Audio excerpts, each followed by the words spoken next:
അവരവരുടെ mic mute ചെയ്ത് വെച്ചിരുന്ന് കേൾക്കുവാൻ താല്പര്യപ്പെടുന്നു. ഇന്നത്തെ നമ്മുടെ വിഷയം നമ്മുടെ വിഷയം സുബോധ ജീവിതത്തിൽ പാരമ്പര്യങ്ങൾക്കുള്ള പങ്ക്. നമ്മളോട് സംസാരിക്കുന്നത് അശോക് ചേട്ടൻ പാലക്കാടാണ്. അശോക് ചേട്ടനെ ജ്വാല ഓൺലൈൻ മീറ്റിംഗിലേക്ക് ഹൃദയപൂർവ്വം സ്വാഗതം ചെയ്യുന്നു. അശോക് ചേട്ടാ, നമുക്ക് തുടങ്ങാം. ഓക്കെ. സുഹൃത്തുക്കളെ, ഞാൻ അമിത മദ്യാസക്ത രോഗി. ദൈവസഹായത്താലും എന്നുള്ള അത്ഭുതമായ കൂട്ടായ്മകളിലുണ്ടും ഇത് നിർദ്ദേശിക്കുന്ന രീതിയിൽ ജീവിക്കാൻ ശ്രമിക്കുന്നുണ്ട്. ഒരു ദിവസം എനിക്ക് മദ്യപിക്കേണ്ടി വന്നിട്ടില്ല. എന്റെ പേര് അശോകൻ. ഹലോ.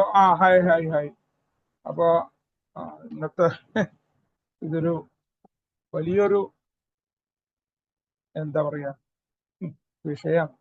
പലരും ശ്രദ്ധിക്കാത്തതാണ്. ഞാൻ പിന്നീട് എന്റെ ചില ആത്മപരിശോധനകളൊക്കെ ചെയ്തപ്പോഴാണ് ഞാൻ ഇതിലേക്ക് ശ്രദ്ധിച്ചത്. കാരണം എന്റെ ജീവിതത്തിലെ 12 അഡിക്ഷൻസിന് വന്നിട്ടുള്ള പ്രാധാന്യവും ബാക്കിയുള്ള കാര്യങ്ങൾ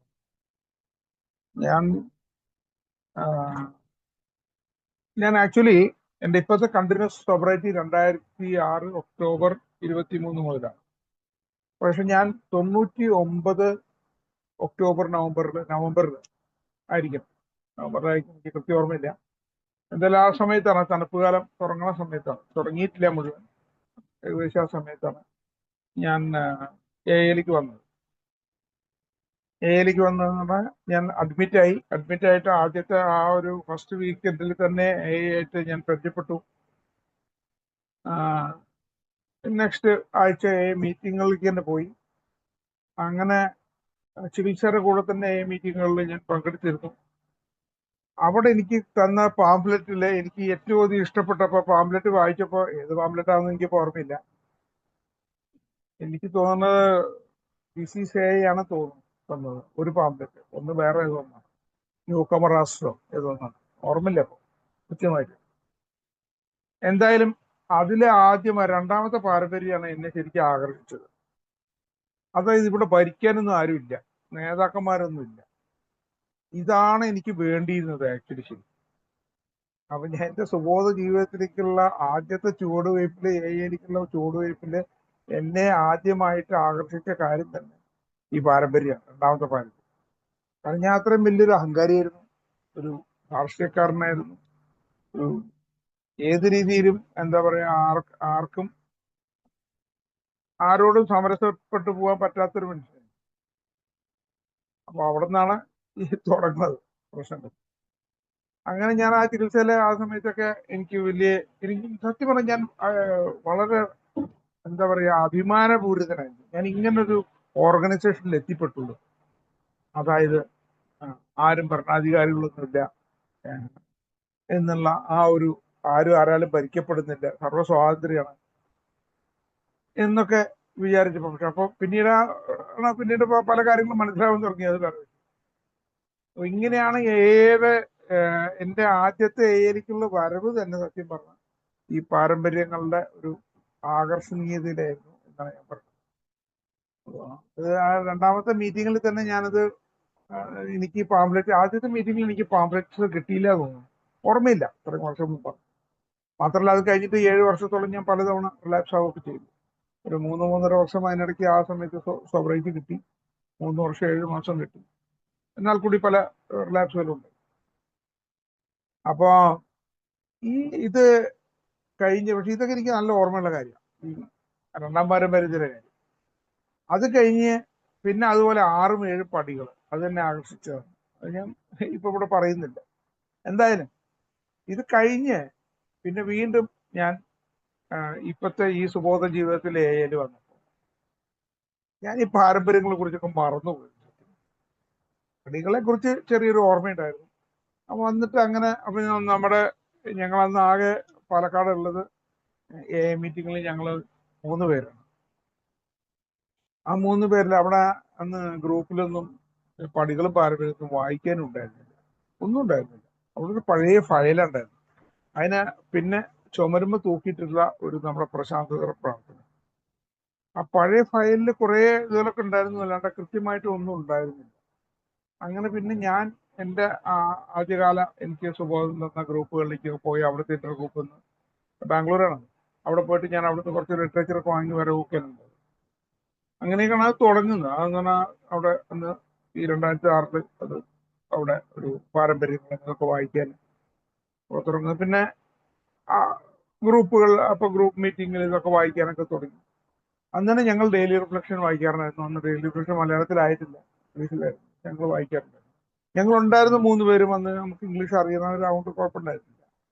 ആ ഇംഗ്ലീഷിൽ തന്നെ വായിച്ചാൽ മതിയായിരുന്നു. അന്ന് പടികളും പാരമ്പര്യങ്ങളും ഞങ്ങളുടെ അടുത്ത് ഇംഗ്ലീഷ് ഉണ്ടായിരുന്നു. പിന്നെയാണ് എനിക്ക് മലയാളത്തിലുള്ള ബിഗ് ബുക്ക് കിട്ടിയത്. അപ്പോൾ പിന്നെ അതിൽ പാരമ്പര്യങ്ങളും പടികളും എല്ലാം മലയാളത്തിലുണ്ടല്ലോ, പ്രശ്നമില്ല. അപ്പൊ ആ സമയത്തൊന്നും, പക്ഷെ ഇതിനെക്കുറിച്ച് എനിക്കൊരു ഐഡിയ ഇല്ല, ഈ പാരമ്പര്യങ്ങൾ എന്തിനുള്ളതാണ്. ഞാനിപ്പോ എങ്ങനെയാണ് എന്റെ സുബോധ ജീവിതത്തിലെന്നാണ് ചോദിച്ചിട്ടുള്ളത്. അതുകൊണ്ടാണ് ഞാൻ ഈ പറയുന്നത്, ആദ്യത്തെ ഇൻട്രൊഡക്ഷൻ എന്തെന്റെ പാരമ്പര്യമായിട്ടാണ് എനിക്ക് ബന്ധം. പിന്നെ അങ്ങനെ വന്ന് കുറച്ചു കാലം എയിൽ കൂടെ ഇതുപോലെ മീറ്റിങ്ങുകളായി നടത്തും. പല 12 സ്റ്റെപ്പ് കോളുകളും കിട്ടും. അങ്ങനെ വരും. ഇല്ലെങ്കിൽ ഇപ്പോൾ ഇവിടെ ഈ പാലക്കാട് ഞങ്ങൾക്ക് മീറ്റിംഗ് ഓടണം, കോഴിക്കോട് പോകണം. കോഴിക്കോട്, അതുപോലെ പിന്നെ തൊടുപുഴ, അങ്ങനെ പല സ്ഥലങ്ങളിലൊക്കെ പോയിട്ട് മീറ്റിംഗ് ഒക്കെ കൂടിയിരുന്നു. ആ സമയത്ത് മാസത്തിൽ ഒരു മീറ്റിംഗെങ്കിലും പുറത്ത് പോകാതെ പറ്റില്ല. ഇവിടെ വന്നപ്പോഴേക്കും ഞങ്ങൾക്ക് 3 ഗ്രൂപ്പുകളായി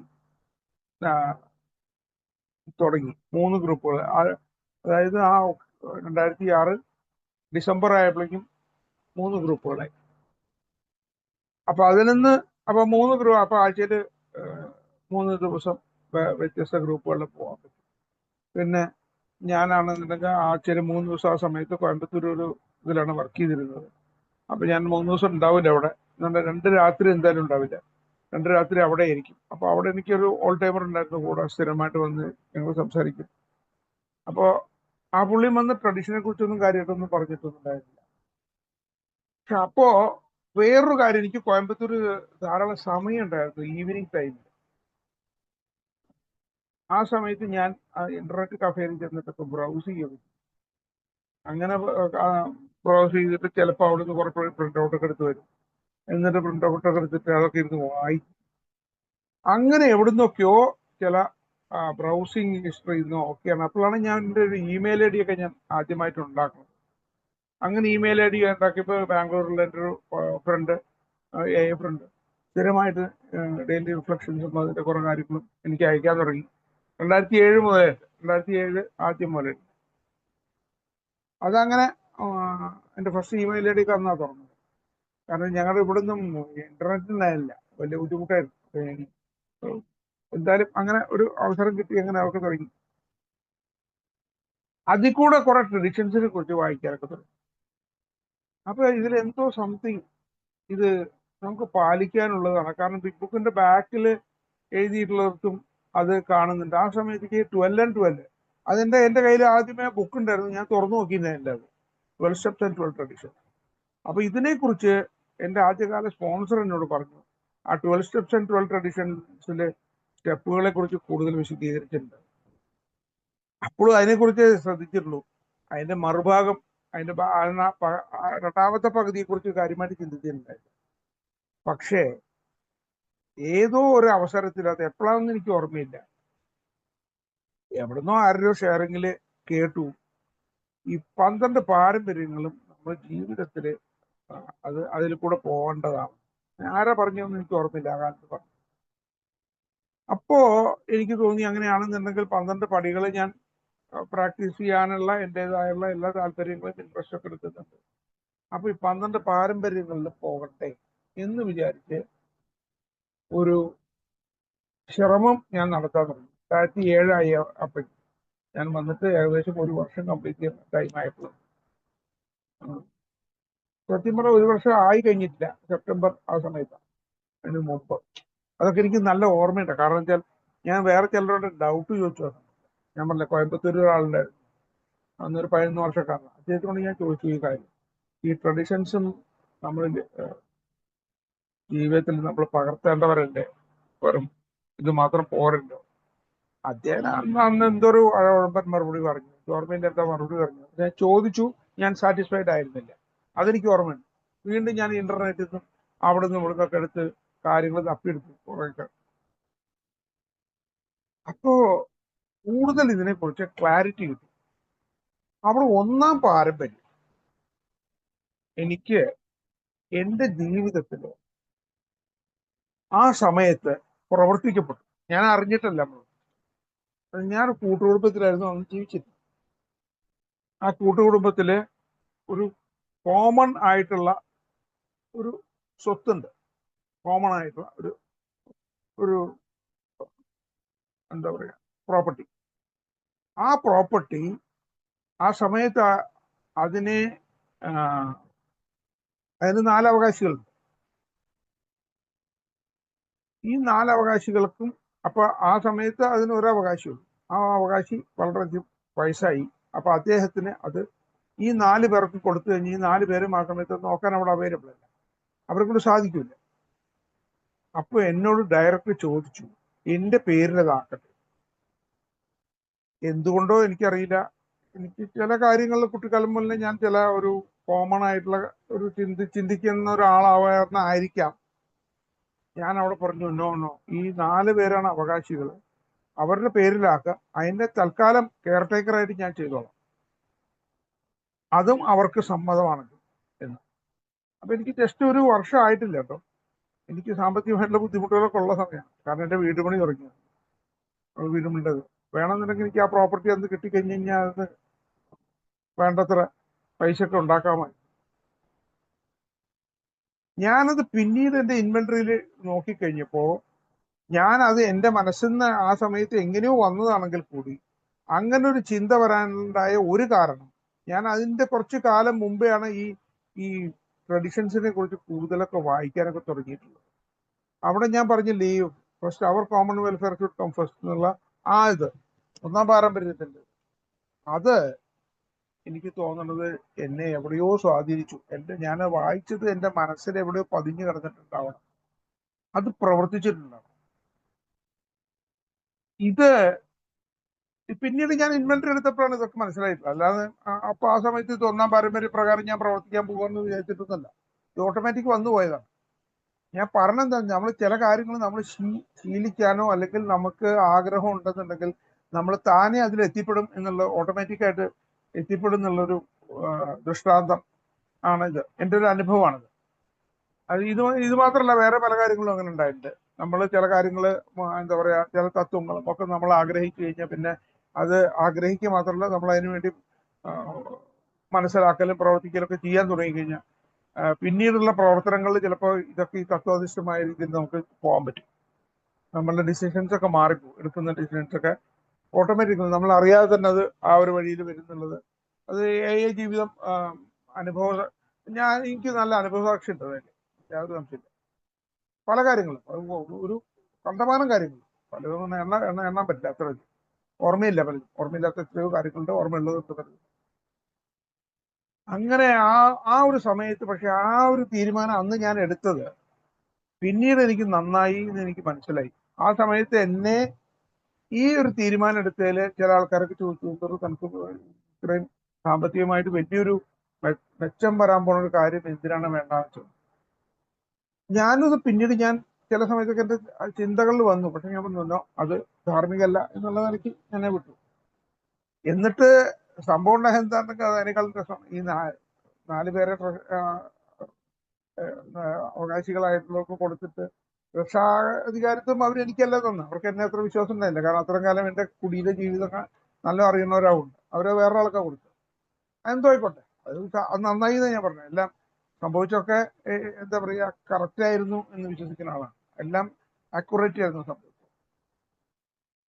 കാരണം അന്ന് എനിക്ക് ചിലപ്പോ ആ ഇതിന്റെ കിട്ടിക്കഴിഞ്ഞിരുന്നെങ്കിൽ ഞാൻ ചിലപ്പോൾ എയുടെ പ്രോഗ്രാമിലേക്ക് കടക്കാൻ വിമുഖത കാണിക്കുകയായിരിക്കും. അമിതമായ അധികാരം, സാമ്പത്തികമായിട്ടുള്ള കാര്യങ്ങളും, കാരണം അതൊരു അധികാര സ്ഥാനം കൂടിയായിരുന്നു. അധികാരവും സാമ്പത്തികമായിട്ടുള്ള എന്താ പറയാ വളരെ മെച്ചപ്പെട്ട ഒരു രീതിയും കൂടി എത്തിക്കഴിഞ്ഞാൽ ഷുവറാണ് ഞാൻ എയിൽ നിന്നുണ്ടാകും. ചിലപ്പോൾ കുടിച്ചിട്ടുണ്ടാവാം ചിലപ്പോ, അല്ലെങ്കിൽ തന്നെ കുടിച്ചില്ലെങ്കിൽ കൂടി വേറെ എന്തെങ്കിലും ഒരു ടൈപ്പ് എന്താ പറയാ കുടിക്കാത്ത കുടിയനായിട്ടൊക്കെ ജീവിച്ചിട്ടുണ്ട്. ഈ ഒരു മനസ്സമാനത്തിൽ എനിക്ക് ജീവിക്കാൻ കഴിയില്ല. മാത്രമല്ല ഇനി അതിന്റെ ഗുണം എന്തുണ്ടായി, അതുകൊണ്ട് എനിക്ക് എൻ്റെ റിലേഷൻസ് ഒക്കെ ആയിട്ട് നല്ല ബന്ധമായി. നേരെ അല്ലെങ്കിൽ അവരൊക്കെ എന്നെ ഉപേക്ഷിച്ചു. ഞാൻ എൻ്റെ ആ സ്വാർത്ഥതയിൽ ആ തീരുമാനം എടുത്തിരുന്നു. അപ്പൊ അതിന് ഞാൻ ദൈവത്തിനോട് നന്ദി പറഞ്ഞു. അല്ലാണ്ട് ഞാനിത് ഒന്നാം പാരമ്പര്യമാണെന്ന് അറിഞ്ഞിട്ട് ചെയ്തതൊന്നുമല്ല. ബട്ട് അത് പിന്നീട് അങ്ങനെയായി ഭവിച്ചു. അത് ഞാൻ പറഞ്ഞില്ല. അത് ഈ നമ്മള്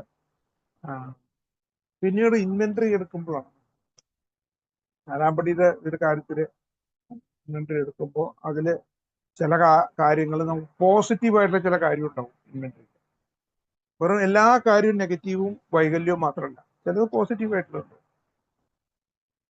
അങ്ങനത്തെ ചില പോസിറ്റീവായിട്ടുള്ള ചില കാര്യങ്ങളിൽ ആണ് ഇത് മനസ്സിലായത്. കാരണം ഏത് മനുഷ്യനും കുറെ പോസിറ്റീവായിട്ട് ഗുണങ്ങൾ ഉണ്ടാവുമല്ലോ. ഒരാള് ഏത് കള്ളുടീനായാലും 100-ൽ 110% തെറ്റി മാത്രം ചെയ്ത ആളായിരിക്കില്ല. അല്ലെങ്കിൽ എന്താ പറയാ, ദുഷ്ട മനസ്ഥിതി മാത്രമുള്ള ആളായിരിക്കില്ല, സ്വാർത്ഥത മാത്രം ആയിരിക്കില്ല ഉണ്ടാവുക. അയാളുടെ കയ്യിലും നന്മ ഉണ്ടാവില്ല അയാളോട്. അപ്പൊ അതുകൊണ്ട് അതും കൂടി നമ്മൾ കണക്കിലെടുക്കണം സാധാരണ നാലാപ്പടി ചെയ്യുന്നത്. അപ്പൊ എന്തായാലും അത് അങ്ങനെയാണ് അത് സംഭവിച്ചത്. ഇത് ഒരു എനിക്ക് 1-1.5 വർഷം കഴിഞ്ഞപ്പോഴാണ് ഈ കാര്യത്തിലേക്ക് എനിക്ക് ഒരു മനസ്സിലായത്. ഞാൻ ഇങ്ങനെ എടുത്തു. കാരണം അതിന്റെ പരിണത ഫലം കൂടി ഞാൻ കണ്ടപ്പോൾ എനിക്ക് മനസ്സിലായി ഞാൻ എടുത്ത് വളരെ കറക്റ്റ് സ്റ്റെപ്പായിരുന്നു. അതിന് ഞാൻ പിന്നീട് ദൈവത്തിന് വളരെയധികം നന്ദി പറഞ്ഞു.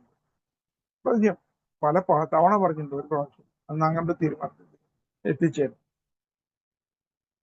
അത് കഴിഞ്ഞ് പിന്നെയും ട്രഡീഷൻസ് എൻ്റെ ജീവിതത്തിൽ എന്നെ ബാധിച്ചത് രണ്ടാമത്തെ പാരമ്പര്യത്തിൽ ഉറച്ചു നിൽക്കാത്തത് കൊണ്ടായിരുന്നു എനിക്ക് ജീവിതത്തിൽ വലിയൊരു വഴിത്തിരിവ് ഉണ്ടാവാനുള്ള കാരണമായ ഒരു വലിയൊരു പൊട്ടിത്തെറി എൻ്റെ ജീവിതത്തിൽ ഉണ്ടായിരുന്നു. ആ പൊട്ടിത്തെറിയിൽ കൂടെയാണ് ഞാൻ എൻ്റെ സ്റ്റെപ്സുകൾ പ്രാക്ടീസ് ചെയ്യാനുള്ള പ്രവർത്തനങ്ങളിലേക്ക് ഊർജിതമായിട്ട് ഇറങ്ങിയത്. അത് വലിയ ഒരു സംഭവമായിരുന്നു. ആ സമയത്ത് 2-2.5 വർഷമായിരുന്നു. ആ സമയത്താണത്. അത് ഞാൻ പിന്നീട് ഇൻവെന്ററി എടുത്തപ്പോൾ മനസ്സിലായി ഞാൻ രണ്ടാം പാരമ്പര്യത്തിന് എന്റെ സ്വാർത്ഥതയും ബാക്കിയെല്ലാം ഉണ്ട്. സ്വഭാവ വൈകല്യങ്ങള്, കോപം, ക്ഷിപ്രവികാര, വിക്ഷുബ്ധത, എന്താ പറയാ, മർക്കടമുഷ്ടി, ഇല്ലെങ്കിൽ മുൻവിധിയോടുള്ള പെരുമാറ്റം, ദൈവം കളിക്കൽ ഒക്കെ ഉണ്ടെങ്കിൽ കൂടി ഈ രണ്ടാം പാരമ്പര്യത്തിലുള്ള, അതായത് ദൈവം കളിക്കലിനെ റിമൂവ് ചെയ്യുന്ന കാര്യമാണ് രണ്ടാം കാര്യം, ഭരണാധികാരി അല്ല എന്നുള്ള ഒരു മനോഭാവം എനിക്ക് ഒരു തരി ഉണ്ടായിരുന്നില്ല. എൻ്റെ കൂടെ ഉള്ളവരെ മുഴുവൻ ഭരിക്കാനായിരുന്നു എനിക്ക് താല്പര്യം. അത് വലിയ ഒരു പ്രശ്നം ഉണ്ടാക്കി എന്ന് മാത്രമല്ല, ആ പ്രശ്നം ഉണ്ടാക്കിയ കാലഘട്ടത്തിൽ ആ പ്രശ്നത്തിന്റെ വെളിച്ചത്തിൽ എൻ്റെ ഒരു കാർന്നൊരു വീട്ടിന്റെ ഒരു പ്രാവശ്യം എന്നോട് വന്നിട്ട് ചോദിച്ചു, എന്താണ് നിന്നെ കുറിച്ച് വിചാരിച്ചിട്ടുള്ളത്, എന്താണ് ചെയ്യുന്നത്. ഞാൻ അന്ന് സുബോധത്തിലാണ്. സുബോധം എന്ന് പറഞ്ഞു കഴിഞ്ഞാൽ കുടിക്കാത്ത അവസ്ഥയില് 2 വർഷത്തിലധികം ആയ എന്നോട് ചോദിച്ചു. എൻ്റെ അമ്മാവനാണ്, അദ്ദേഹം ജീവിച്ചിരിക്കുന്നവൻ, എന്താണ് വിചാരിച്ചത്, മറ്റുള്ളവരെ കുറിച്ച് എന്താണ് ചിന്തിക്കുന്നത്, അവരൊന്നും മനുഷ്യരല്ല, അല്ലെങ്കിൽ നീ ഇവിടെ ആരാണ് എന്നുള്ള ചോദ്യം എന്നോട് ചോദിച്ചു. ആ സമയത്ത് എനിക്ക് അതിന് ഒരു ഉത്തരവും ഉണ്ടായിരുന്നില്ല. ഞാൻ മിണ്ടാതിരുന്നു എന്നുള്ളത് തന്നെ വലിയ അത്ഭുതമാണ്. പണ്ടാണെന്നിട്ട് അങ്ങനെയല്ല ചെയ്യാം. എന്നിട്ട് പിന്നെയും പുള്ളി ഇതിനെക്കുറിച്ച് സംസാരിക്കാൻ തുടങ്ങിയപ്പോൾ ഞാൻ അന്ന് അദ്ദേഹത്തിനോട് പറഞ്ഞൊരൊറ്റ വാക്കാണ്, ഞാൻ ഒരു സ്പിരിച്വൽ പ്രോഗ്രാമിലാണ്, കാര്യമായ മാറ്റങ്ങൾ വരുന്നു ഞാൻ പ്രതീക്ഷിക്കുന്നു. ആ ഒരു ഉത്തരം ആയിരിക്കില്ല അദ്ദേഹം പ്രതീക്ഷിച്ചിട്ടുണ്ടാവുക. കാരണം എൻ്റെ പഴയ സ്വഭാവം അറിയുന്ന ആളാവുണ്ട്. അപ്പൊ പക്ഷെ ആ ഒരു ഉത്തരം കിട്ടിയോടുകൂടി അദ്ദേഹം ഒന്നും മിണ്ടാതെ ഇറങ്ങി, വളരെ ക്ഷമയോടുകൂടി ഇറങ്ങി. അപ്പൊ അവിടെ അതും എൻ്റെ ആ ഒരു സ്വഭാവ വൈകല്യത്തിനെ ഞാൻ കണക്കിൽ എടുക്കുമ്പോൾ, അതായത് 4-ാം പടിയിൽ വീണ്ടും അതിനെക്കുറിച്ച് സ്പോൺസറായിട്ട് ചർച്ച ചെയ്തപ്പോഴും ഞാനത് എഴുതുമ്പോഴും ഒക്കെ കൃത്യമായി മനസ്സിലായി, ഇത് ഈ രണ്ടാം പാരമ്പര്യത്തിന്റെ കീഴിൽ നിൽക്കാത്തത് കൊണ്ടാണ്. ഈ രണ്ടാം പാരമ്പര്യം എന്താണ് പറയുന്നത് എന്നുള്ളത് കൂടി അന്ന് ശരിക്കും ശ്രദ്ധിച്ചിട്ടുണ്ടായിരുന്നില്ല. ആദ്യം ഞാൻ പറഞ്ഞില്ലേ, ഞാൻ ഏറ്റവും അധികം അട്രാക്ഷനിൽ വന്ന രണ്ടാം പാരമ്പര്യത്തിന്. പക്ഷെ ഈ രണ്ടാം പാരമ്പര്യം ഇതിൽ പറയുന്നത് എന്താണെന്നുള്ളത്, ഇതിൽ ഈ ഭരണകർത്താക്കളല്ല ആരുമില്ല എന്ന് മാത്രമേ ഉള്ളൂ. പക്ഷെ ഞാൻ അതുപോലെ ആവേണ്ടവനാണെന്നുള്ള ചിന്ത എനിക്കുണ്ടായിരുന്നില്ല. ഞാനൊരു വിശ്വസ്ത സേവകനായിട്ടാണ് വേണ്ടത്. ജീവിതത്തിൽ മൊത്തം അതെന്റെ കുടുംബത്തിലായാലും എൻ്റെ ജോലി സ്ഥലത്തെ സമൂഹത്തിലായാലും സമൂഹത്തിനെ സേവിക്കലാണ് എൻ്റെ കടമ. ഈ എൻ്റെ കുടുംബത്തിലുള്ളവർക്ക് എന്നാൽ കഴിയുന്ന ഇത് എങ്ങനെ ചെയ്യാൻ പറ്റും അത് ചെയ്യലാണ് എൻ്റെ കടമ. അല്ലാണ്ട് അവരൊക്കെ കയറി അവരുടെയൊക്കെ മോളിൽ കയറി കുതിര കളിക്കലല്ല, അല്ലെങ്കിൽ അവരൊക്കെ ഭരിക്കാൻ പോകലില്ല. ഇത് മനസ്സിലാക്കാനായിട്ട് കുറച്ച് അധികം കാലം എടുക്കും. അപ്പൊ അതെനിക്കൊരു വലിയ ഒരു സെറ്റ് ബാക്ക് ആണ് അവിടെ തന്നതുണ്ടെങ്കിൽ, പക്ഷെ ആ സെറ്റ് ബാക്ക് എൻ്റെ ജീവിതത്തിൽ ഒരു ടേണിംഗ് പോയിന്റ് ആയിരുന്നു. ആ ടേണിംഗ് പോയിന്റ് എന്ന്, അല്ലെങ്കിൽ ഞാൻ ടേണിംഗ് പോയിന്റ് എന്ന് തന്നെ പറയണത്, ഒരു പ്രധാന നാഴികല്ലും ഒരു വലിയ ടേണിംഗ് പോയിന്റ്. ഞാൻ പ്രോഗ്രാമിലേക്ക് വളരെയധികം താല്പര്യം എടുത്ത് വന്നു എന്നല്ല, ഇനി ഇതേ പറ്റുള്ളൂ, ഇനി ഇത് എത്രയും വേഗം ഈ ജീവിത രീതിയിൽ കൂടെ ഞാൻ മാറ്റപ്പെടണം. ഈ ജീവിത രീതിക്ക് എൻ്റെ പഴയ ജീവിത രീതി മൊത്തം കളഞ്ഞിട്ട് ഈ പുതിയ ജീവിത രീതിയിലേക്ക് മാറണം എന്നുള്ള ആ ഒരു വലിയ ഒരു ആഗ്രഹം മാത്രമല്ല, എന്നോട് തുടർന്നുള്ള പ്രവർത്തനങ്ങളും. അതാണ് ഈ രണ്ടാമത്തെ ഒരു കാര്യം. ഈ രണ്ടാമത്തെ പാരമ്പര്യം എന്റെ ജീവിതത്തിലെ പേഴ്സണൽ ലൈഫ് ബാധിക്കും. പിന്നെ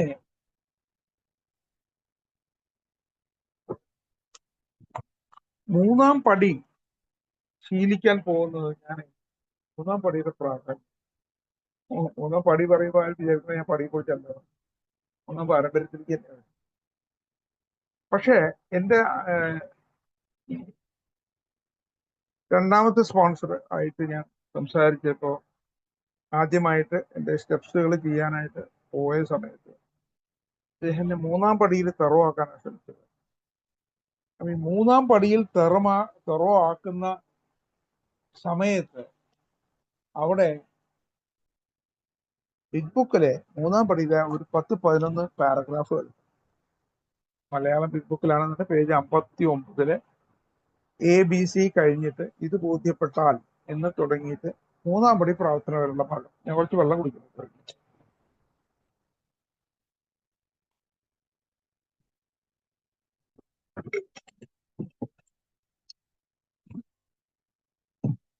അത് വായിച്ചപ്പോ എന്താണ് എനിക്ക് സംഭവിച്ചത്? അതിലൊരു നാടകനടന്റെ കഥ ഞാൻ പറഞ്ഞു. ഞാൻ അവിടെ എന്നെ ഐഡന്റിഫൈ, ഈ ഐഡന്റിഫിക്കേഷൻ മൂന്നാം പാരമ്പര്യത്തിലും സംഭവിച്ചു. അതെനിക്ക് പിന്നീട് വായനകൾ എങ്ങനെയാണെന്ന് അവിടെ എനിക്ക് ആ നാടക നടന്റെ ഇതെല്ലാം വായിച്ചു കഴിഞ്ഞപ്പോ ഞാനും അങ്ങനെയാണെന്നുള്ള ഐഡന്റിഫിക്കേഷൻ എനിക്ക് കിട്ടി. അപ്പോ ആ ഒരു ക്ലൂ ആയിട്ട് ഞാൻ തന്നെ ചിന്തിച്ചാണത്. അപ്പൊ ഇത് എഴുതിയ ആൾക്കാരോ 100 പേര് എഴുതിയതാണ്. ഈ 100 പേരും ഇതുപോലെ എന്നെ പോലുള്ള നാടകടന്മാരാണ്. അങ്ങനെയാണെന്നുണ്ടെങ്കിൽ ഞാനും നാടകമാണ്. എനിക്ക് അവിടെ എന്നെ ഐഡന്റിഫൈ ചെയ്യാനുള്ള വലിയൊരു മിററാണ് കിട്ടിയത്, വലിയൊരു കണ്ണാടി. ആ കണ്ണാടിയിൽ ഞാൻ നോക്കി, യെസ്, ഇതാണ് ഞാൻ. ഇതേ നാടകം നടനാണ് ഞാൻ. സ്വാർത്ഥത കൊണ്ട് മാത്രം നിറഞ്ഞിട്ടുള്ള മനുഷ്യനാണ്. അപ്പൊ അതിലെന്റെ മുൻവിധികള് പല കാര്യങ്ങളുണ്ട്. എന്റെ മറ്റുള്ളവരെ പരിഗണിക്കായ, മറ്റുള്ളവരൊക്കെ എന്തോ നികൃഷ്ട ജീവികളാണെന്നുള്ള ചിന്ത, ഇതുപോലെയൊക്കെ ഞാൻ എന്തോ കേമനാണെന്നുള്ളത്, അതിൽ എന്റെ കാര്യം മാത്രം നടക്കണം, ഇങ്ങനെയൊക്കെയുള്ള ചിന്തയാണെന്നുള്ളത് അവിടെ നിന്ന് മനസ്സിലായി കഴിഞ്ഞത്. ഇത് തന്നെയാണ് മൂന്നാം പാരമ്പര്യത്തിൽ ഇവിടെ അപ്ലിക്കേഷനായിട്ട് പറഞ്ഞത്. ഒരു പുതിയ ആള് വരുമ്പോ നമ്മൾ എന്താ ഇവിടെ പറഞ്ഞ, മദ്യപാനം എത്ര ആഗ്രഹം മാത്രം മതി, ഒരു യോഗ്യത അത് മാത്രം മതി എന്നാ പറഞ്ഞത്. ഈവൺ ആദ്യകാലത്ത് ഓണസ്റ്റ് ഡിസയർ എന്നുണ്ടായിരുന്നു. ഓണസ്റ്റ് ഉള്ള വാക്കുകൂടി വെട്ടി മാറ്റിയവർ. അപ്പൊ ഡിസയർ മാത്രം മതി, ഡിസയർ ടു സ്റ്റോപ്പ് ഡ്രിങ്കിങ്, അത് അത്ര ആവശ്യമുള്ളൂ ചേരാനായിട്ട്. ഇതിന്റെ ഞാൻ ആ പിന്നെ വായനയെ കൂടെ തന്നെ എനിക്ക് അതിന്റെ കൂടുതൽ ഐഡന്റിഫൈ ചെയ്യാൻ പറ്റില്ല. ഞാൻ ഈ മൂന്നാം പാരമ്പര്യത്തിന്റെ ചരിത്രങ്ങൾ വായിച്ചു, എങ്ങനെയാണ് അത് ഉത്ഭവിച്ചതെന്നുള്ളത് വായിക്കാൻ നമ്മുടെ ലാംഗ്വേജ് ഓഫ് ദ ആർട്ടിലൊക്കെ ഉണ്ട്. പിന്നെ അല്ലെങ്കിൽ ഒരു പാംഫ്ലെറ്റ് തന്നെ ഇറക്കിയിട്ടുണ്ട്, A traditions how it develop എന്ന് പറഞ്ഞു. ഇതെങ്ങനെയാണ് ഇത് ഡെവലപ്പ് ചെയ്ത് വന്നത്. അതിലെടുത്ത ലേഖനമുണ്ട്.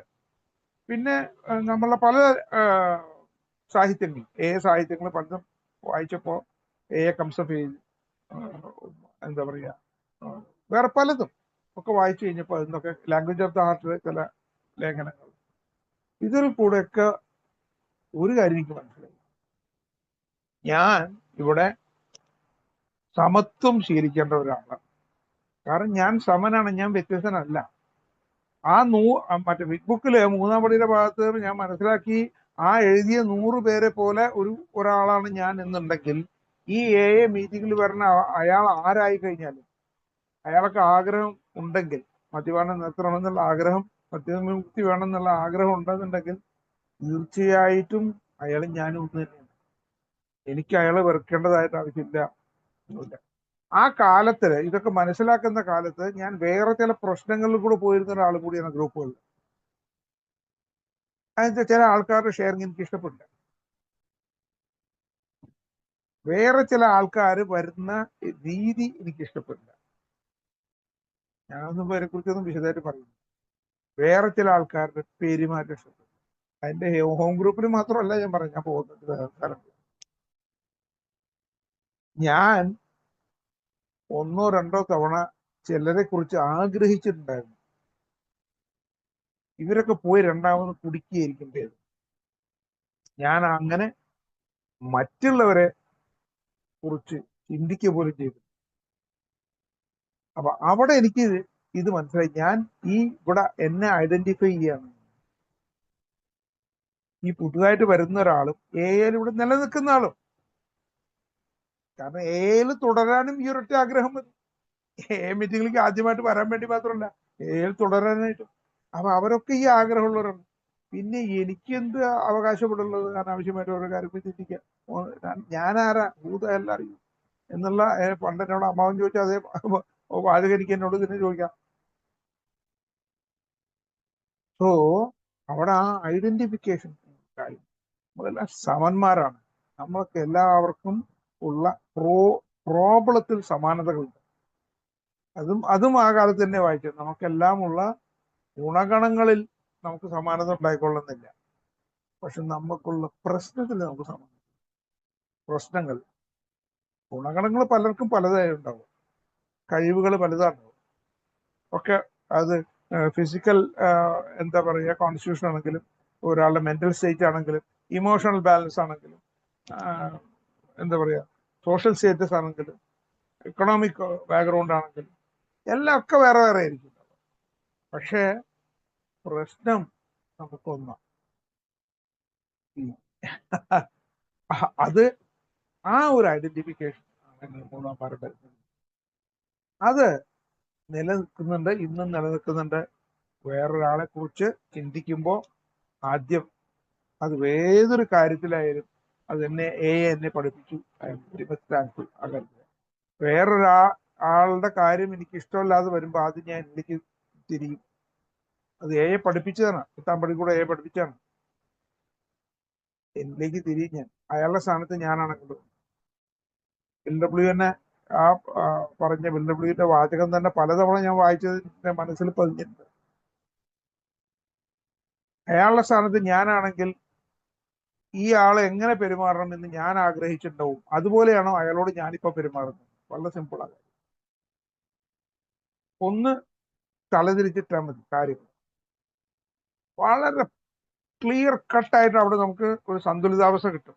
അമർഷം പോവും, നീരസം പോവും,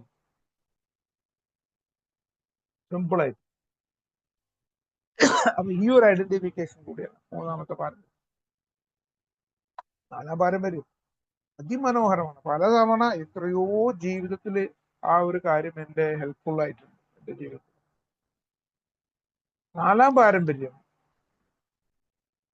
ഷോർട്ട് ഫോം വായിക്കുമ്പോൾ വെറും നമുക്കുള്ള സ്വാതന്ത്ര്യം മാത്രമാണ്, ഓട്ടോണമി മാത്രമാണ്. എന്നാൽ അതിന്റെ ലോങ് ഫോം ഒക്കെ വായിച്ചു. അതിന്റെ ലോങ് ഫോം വായിച്ചു കഴിഞ്ഞാൽ അതിൽ പറയുന്നുണ്ട്, ശരി ഗ്രൂപ്പിന്റെ ഓട്ടോണമി ആണെങ്കിൽ കൂടി ആ ഗ്രൂപ്പിനെ പൊതുവായിട്ട് ബാധിക്കുന്ന കാര്യങ്ങളിലൊക്കെ ഇടപെടുമ്പോൾ ട്രസ്റ്റിമാരായിട്ട് കൺസൾട്ട് ചെയ്യണം, അല്ലെങ്കിൽ ഉത്തരവാദിത്തപ്പെട്ടവരായിട്ട് ചെയ്യണം. ഇതെനിക്ക് സത്യം പറഞ്ഞാൽ പുതിയൊരു അറിവായിരുന്നു, തിരിച്ചറിവായിരുന്നു. ഞാൻ വിചാരിച്ച സ്വാതന്ത്ര്യം എന്ന് പറഞ്ഞു കഴിഞ്ഞാൽ താൻ തോന്നിയായിട്ട് നടക്കുക, എനിക്ക് തോന്നിയത് എന്ത് വേണം ചെയ്യാന്നുള്ളതായിരുന്നു. പക്ഷെ 4-ാം പാരമ്പര്യം പഠിപ്പിച്ചു തന്നത്, അതും ത്രൂ റീഡിങ് തന്നെയാണ് പഠിപ്പിച്ചു തന്ന. എന്താണെന്നുണ്ടെങ്കിൽ ക്ലിയർ ആയിട്ട് പറഞ്ഞിട്ടുണ്ട്, ഉത്തരവാദിത്വം. സ്വാതന്ത്ര്യം എന്ന് പറഞ്ഞാൽ ഉത്തരവാദിത്വത്തോട് കാര്യങ്ങൾ ചെയ്യുന്ന ഒരാളൊക്കെ സ്വാതന്ത്ര്യം ലഭിക്കുള്ളൂ. ഉത്തരവാദിത്വം ഇല്ലാത്തവന് ജീവിതത്തിൽ ഒരിക്കലും സ്വാതന്ത്ര്യം ഉണ്ടാവില്ല. അവൻ എവിടെയെങ്കിലും ബന്ധനസ്ഥിതനാവും.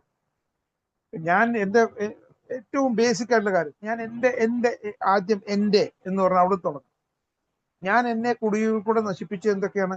എൻ്റെ ശരീരത്തിനെ നശിപ്പിച്ചു, എൻ്റെ മനസ്സിനെ നശിപ്പിച്ചു, എൻ്റെ ബുദ്ധിയെ നശിപ്പിച്ചു, എൻ്റെ സമ്പത്തിനെ നശിപ്പിച്ചു, എൻ്റെ ബന്ധങ്ങളെ നശിപ്പിച്ചു, എല്ലാം നശിപ്പിച്ചു, ഇല്ലേ? അവിടെ അപ്പൊ ഞാൻ ആദ്യം ചെയ്യേണ്ടത് എന്നിലേക്ക് ശ്രദ്ധിക്കണം. എൻ്റെ ശരീരത്തിനെ ഞാൻ റീബിൽഡ് ചെയ്യണമെന്നുണ്ടെങ്കിൽ അതിന് വേണ്ട കാര്യങ്ങൾ ഞാൻ ചെയ്യണം. അതിന് ചിലപ്പോൾ ചില മരുന്നുകളാവും കഴിക്കേണ്ടി വരിക, എക്സസൈസുകളായിരിക്കും, അല്ലെങ്കിൽ ചിട്ടയോട് കൂടിയുള്ള ഭക്ഷണ രീതിയായിരിക്കും, ചിട്ടയോട് കൂടിയുള്ള ജീവിതമായിരിക്കും. ഇതൊക്കെ എനിക്ക് വേണം. എൻ്റെ മനസ്സിനെ എന്താ പറയുക, എനിക്ക് ആ ഒരു നല്ല ഒരു സുബോധത്തിന്റെ തലത്തിലേക്ക് എനിക്ക് കൊണ്ടുവരണം എന്നുണ്ടെങ്കിൽ ഞാൻ മീറ്റിങ്ങുകൾ അറ്റൻഡ് ചെയ്യണം. അവിടെ എനിക്ക് എൻ്റെ ഓരോ മീറ്റിങ്ങും കഴിഞ്ഞ്, ഫിസിക്കൽ മീറ്റിങ്ങുകൾ കഴിഞ്ഞ് നമ്മൾ പുറത്തു പോകുമ്പോൾ നമുക്കൊക്കെ എന്തൊരു മാനസികമായ, നമ്മൾ എത്രയോ ഒരു വലിയ ഉയർത്തപ്പെട്ട പോലെ തോന്നുന്നു. ഓൺലൈൻ മീറ്റിംഗ് മോശമാണെന്നല്ല ഞാൻ പറഞ്ഞു, ഓൺലൈൻ മീറ്റിങ്ങിലും ഉണ്ട്. പക്ഷെ ഫിസിക്കൽ മീറ്റിങ്ങിന്റെ ആ ഒരു ഇത് ഓൺലൈൻ മീറ്റിങ്ങുകളിൽ കിട്ടാറില്ല, ആ ഒരു അനുഭൂതി. അപ്പൊ അതും ഞാൻ പോകണം, മീറ്റിങ്ങുകളൊക്കെ പോകണം. ബുദ്ധിപരമായിട്ടുള്ള കാര്യങ്ങൾ എനിക്ക് മനസ്സിലാവണമെന്നുണ്ടെങ്കിൽ ലിറ്ററേച്ചറുകൾ വായിക്കണം. അല്ലെങ്കിൽ ഇന്നത്തെ ഡെയിലി റിഫ്ലക്ഷൻ വായിച്ചു കഴിഞ്ഞാൽ അതിനെക്കുറിച്ച് ഞാൻ പ്രതിദിന മനനങ്ങൾ എന്നാ പറഞ്ഞിട്ടുള്ളത്. അപ്പൊ അത് പ്രതിദിന വായന എന്നല്ല പറഞ്ഞിട്ടുള്ളത്. പ്രതിദിന വായന എന്ന് പറഞ്ഞാൽ ശരി, രാവിലെ വായിച്ചു വിട്ടു നോ, അല്ലെങ്കിൽ മീറ്റിങ്ങിന് വായിച്ചു വിട്ടു. പ്രതിദിന മനനങ്ങളാണ്, നമ്മൾ മനനം ചെയ്യണം. അത് ഏത് പേജിൽ നിന്നാണ് എടുത്ത്, ഏത് ബുക്കിൽ നിന്നാണ് എടുത്ത്, എന്താണ് അതിൽ പറഞ്ഞിട്ടുള്ളത്, അതിന്റെ കീഴിലുള്ള ആ വ്യക്തി, ഏതെങ്കിലും ഒരു വ്യക്തി, ഒരു മെമ്പറാണ് പഴമക്കാരൻ, അദ്ദേഹത്തിന്റെ ഷെയറിങ്ങിൽ അദ്ദേഹം എന്താണ് അതിനെ കുറിച്ചിട്ട് പറഞ്ഞിട്ടുള്ളത്, റിഫ്ലക്ട് ചെയ്തിട്ടുള്ളത്, ഇതൊക്കെ ചെയ്യണം. അപ്പൊ അത് നമ്മുടെ ബുദ്ധിക്ക് വികാസം വരും. അതേപോലെ ഇതുപോലെ ടോപ്പിക് റിലേറ്റഡ് ആയിട്ടുള്ള ഷെയറിങ്ങൾ നടത്താൻ പ്രാപ്തരാവണം ഓരോരുത്തരും. അതും ബുദ്ധിയുടെ വികാസത്തിന് പെട്ടു. അപ്പൊ മനസ്സായി ബുദ്ധിയായി, ദേഹമായി മനസ്സായി ബുദ്ധിയായി. ഇനി സാമ്പത്തികമായിട്ടുള്ള കാര്യങ്ങൾക്ക് വേണമെന്നുണ്ടെങ്കിൽ ഞാൻ ജോലി എടുക്കേണ്ടി വരും, അതിന് ഇമ്പ്രൂവ്മെന്റ്സ് വേണ്ടി വരും, അതിന് എൻ്റെ കൂടുതൽ ശ്രദ്ധയോടുകൂടി ഞാൻ ചെയ്യേണ്ടി വരും. കൂടുതൽ പ്ലാനിങ് വേണം, ജീവിതത്തിലെ പ്ലാനിങ് വേണം, ജീവിതത്തിലെ മറ്റു സാഹചര്യങ്ങൾ, ഭൗതിക സാഹചര്യങ്ങൾ ഉയർത്താൻ കൂടി ഞാൻ നോക്കണം. ശ്രമം വേണം, എൻ്റെതായ ശ്രമങ്ങൾ വേണം. എൻ്റെ റിലേഷൻസ് ആയിട്ട് എനിക്ക് നല്ല റിലേഷൻസ് കെട്ടിപ്പടുക്കണം എന്നുണ്ടെങ്കിൽ എനിക്ക് ഈ പടികൾ പ്രാക്ടീസ് ചെയ്യണം. ഒരു 9-ാം പടിയെങ്കിലും കഴിയുമ്പോഴേ അതൊക്കെ എത്തുള്ളൂ. അവിടെ ആ റിലേഷൻസ് ഒക്കെ എന്താ പറയാ പുനഃസ്ഥാപിക്കപ്പെടുള്ളൂ. അവിടെ ഞാൻ എന്നോട് തന്നെ ആദ്യമായിട്ട് ഉത്തരവാദിത്വമുള്ളവനാകുമ്പോൾ എനിക്ക് സ്വാതന്ത്ര്യം കിട്ടുന്നു. എന്തെന്ന് സ്വാതന്ത്ര്യം കിട്ടുന്നു?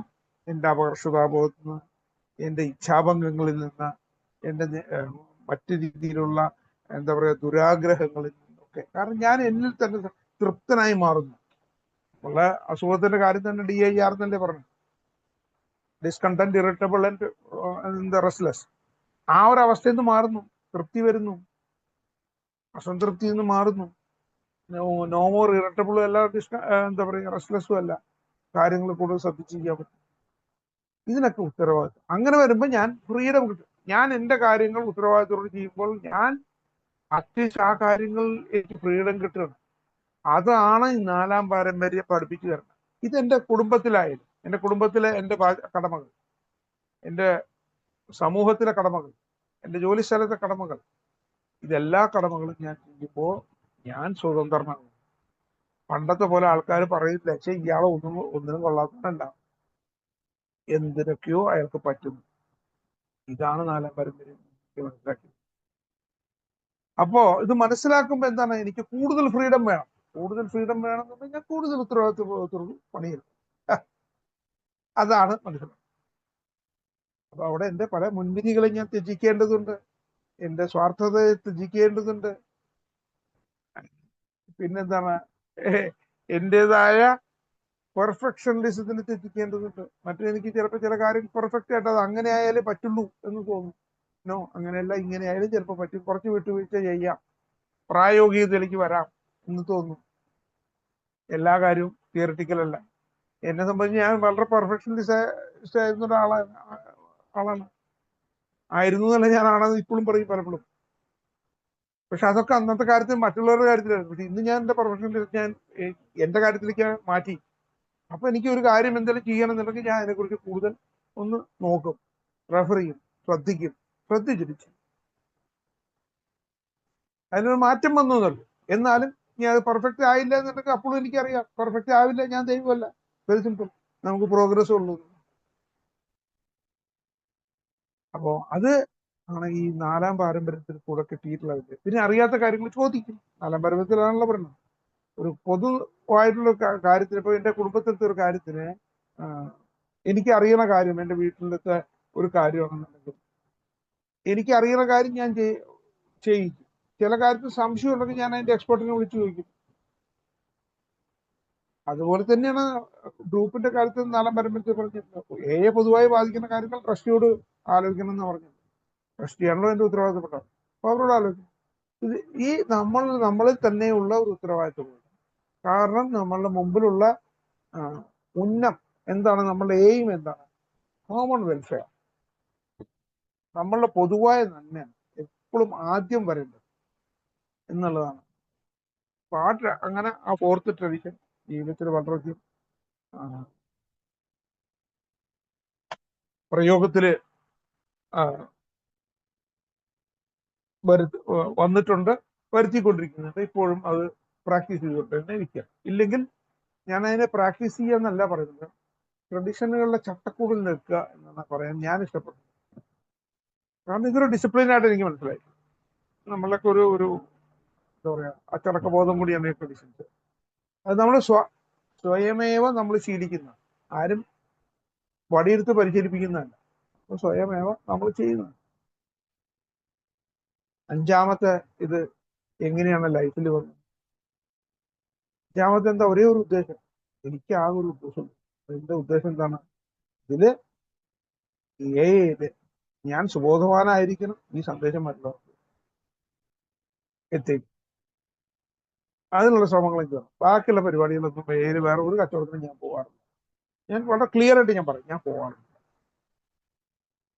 അത് ആദ്യകാലം പലതും പലരെ കേട്ടിട്ടും കണ്ടിട്ടും പറ്റില്ല എന്ന് മനസ്സിലായതും 5-ാം ട്രഡീഷൻ വായിച്ചതും വേറെ ചില നന്നായിട്ട് ഈ എയില് ജീവിക്കുന്ന ചില ആൾക്കാരുടെ മാതൃകകൾ അവരെടുത്തിട്ടും അവരോടൊക്കെ ചില കാര്യങ്ങൾ സംശയങ്ങൾ ചോദിച്ചിട്ടും അവരുടെ പലരുടെ ഷെയറിങ് കേട്ടിട്ടും വീണ്ടും പുസ്തകങ്ങളെ നോക്കും ഒക്കെ ചെയ്യുമ്പോൾ 5-ാമത്തെ ട്രഡീഷന്റെ അപ്പുറത്തേക്ക് പോകാൻ പാടില്ല. വളരെ ക്ലിയറായി ഞാൻ ഇതെന്റെ ജീവിതത്തിൽ ഞാൻ നോക്കി എങ്ങനെ എനിക്ക് അപ്ലൈ ചെയ്യാൻ പറ്റും എന്റെ പേഴ്സണൽ ലൈഫ്. ഞാൻ ഏറ്റവും സമാധാനവും പ്രശ്നമില്ലാത്തവനും ആവണം എന്നുണ്ടെങ്കിൽ ഞാൻ എൻ്റെ ഒരേ ഒരു ഉദ്ദേശത്തിൽ ജീവിക്കണം. ആ ഒരേ ഒരു ഉദ്ദേശം എന്താണെന്നുണ്ടെങ്കിൽ പ്രയോജനപ്രദമായി പറഞ്ഞു തന്നിട്ടുള്ളത്. പേജ് നമ്പർ 25 ബിഗ് ബുക്കിൽ വളരെ ക്ലിയർ ആയിട്ട് പറയുന്നുണ്ട്. We were rocketed into a 4th dimension of existence.